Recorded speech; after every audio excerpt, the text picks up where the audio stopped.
दोस्तों, इस नए एक्सप्लेनर में स्वागत है। आज हम एक ऐसे टॉपिक को डिकोड कर रहे हैं जो इंटरनेट पर लिटरली आग की तरह फैल गया है। सिर्फ एक कंट्रोवर्शियल वर्ड से इंडिया की सबसे बड़ी डिजिटल पॉलिटिकल मूवमेंट कैसे शुरू हुई, चलिए समझते हैं। इस मैसिव नंबर को थोड़ा प्रोसेस करके देखते हैं। 10 मिलियन से ज्यादा फॉलोअर्स, क्रेजी राइट? और वो भी सिर्फ 4 दिन में। ये दिखाता है कि यूथ कितनी तेजी से एक सैटारिकल इंटरनेट पार्टी के पीछे मोबिलाइज हुई। ऐसे नंबर्स ट्रेडिशनल पार्टीज को अचीव करने में सालों लग जाते हैं भाई। एक कमेंट और बवाल।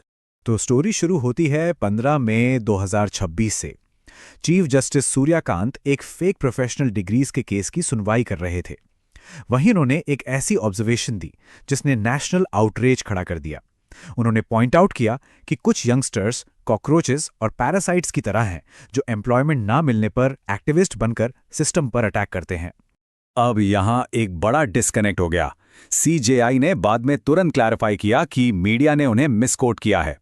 उनका क्लियर टारगेट सिर्फ फेक डिग्री वाले लोग थे और यूथ को वो असल में pillars of a developed India मानते हैं। पर एक ऐसी जनरेशन के लिए जो पहले से ही एज पे थी, the damage was basically done. ये सोचने वाली बात है कि ये डीप फ्रस्ट्रेशन आई कहां से। ये फिगर है 29.1%।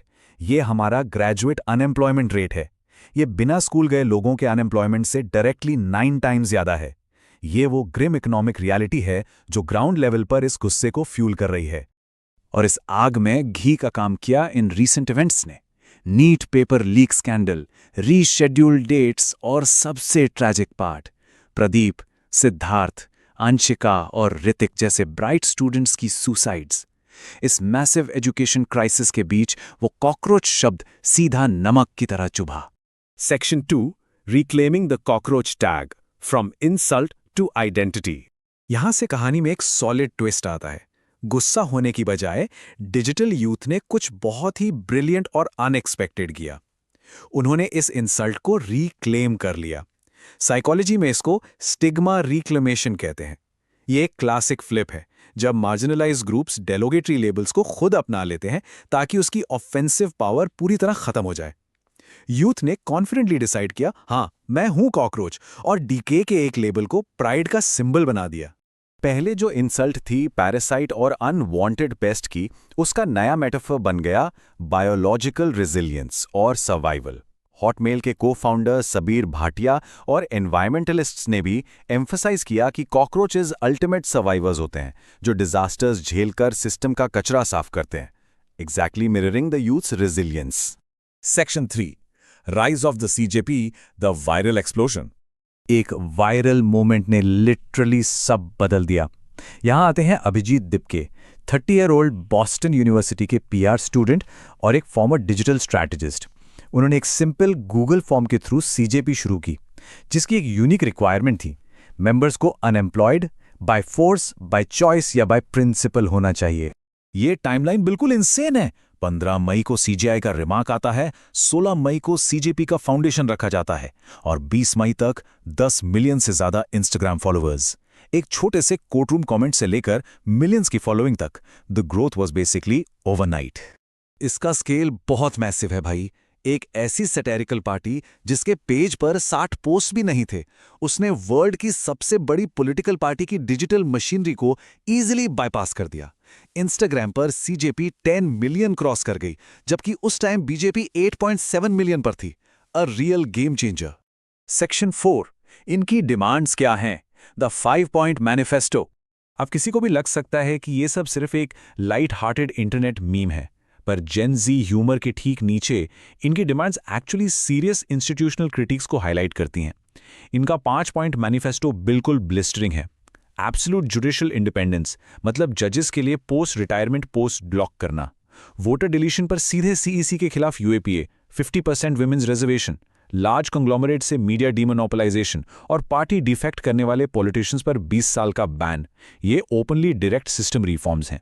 और खुद को मेन स्ट्रीम एस्टैब्लिशमेंट से अलग प्रूफ करने के लिए उन्होंने काफी स्ट्रिक्ट ट्रांसपेरेंसी प्रोटोकॉल्स अपनाए।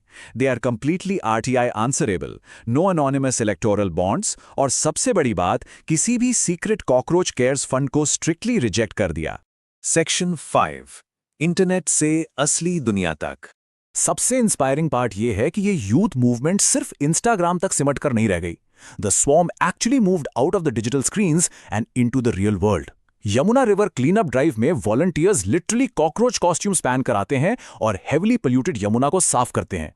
ये फिजिकल एक्शन प्रूव करता है कि जब सिस्टम कंप्लीटली सो रहा है तो ये कॉकरोचेस ग्राउंड पर उतरकर रियल वर्क कर रहे हैं। इस मोमेंटम को देखकर मेन स्ट्रीम ऑपोजिशन भी अट्रैक्ट होने लगी। टीएमसी एमपीज महुआ मोइत्रा और कीर्ति आजाद ने फॉर्मली इसमें ज्वाइन करने की रिक्वेस्ट की और एसपी के अखिलेश यादव ने तो ओपनली बीजेपी बनाम सीजेपी का नैरेटिव भी ट्वीट कर दिया। और अब आता है इनका ultimate test. CJP officially Bihar के बैंकीपुर असेंबली बाय इलेक्शन में अपना एक कैंडिडेट फील्ड करने की तैयारी कर रही है। एक वायरल मीम मूवमेंट अब डायरेक्ट पॉलिटिकल हैवीवेट्स को रियल वर्ल्ड में चैलेंज करने जा रहा है। सेक्शन 6 आगे क्या होगा, द रोड अहेड। तो आगे बढ़ते हुए एक बड़ा सवाल सामने आता है कि इस पूरे डिजिटल पॉपुलिज्म एक्सपेरिमेंट का फ्यूचर क्या है। इलेक्टोरल हर्डल्स एक्चुअली बहुत मैसिव हैं। इलेक्शन कमीशन रजिस्ट्रेशन के वक्त कॉकरोच वर्ड को अनपार्लियामेंट्री मानकर रिजेक्ट कर सकता है। फिर इस डिसेंट्रलाइज्ड मूवमेंट के बड़ी पार्टीज द्वारा को-ऑप्ट होने का खतरा है। और सबसे बड़ा डेंजर, रियल पॉलिटिक्स में आते ही इनका जो यूनिक सटायरिकल शील्ड था वो चला जाएगा और इन्हें रेगुलर पॉलिटिकल अटैक्स फेस करने होंगे। सो यहाँ एक फाइनल डीपली प्रोवोकेटिव थॉट निकलकर आता है। क्या कॉकरोच जनता पार्टी सच में एक सस्टेन्ड पॉलिटिकल फोर्स बनकर सर्वाइव करेगी या सिर्फ एक और शॉर्ट लिव्ड वायरल साइकिल बनकर इंटरनेट पर फेड हो जाएगी? यूथ ने अपनी यूनाइटेड पावर और रेजिलियंस ग्लोबली दिखा दी है, पर असली टेस्ट ये है कि क्या सिटीजन्स आपस में यूनाइटेड रहकर इस इंटरनेट स्पार्क को एक लास्टिंग रियल वर्ल्ड चेंज में ट्रांसफॉर्म कर पाएंगे? ये सच में विचार करने वाली बात है।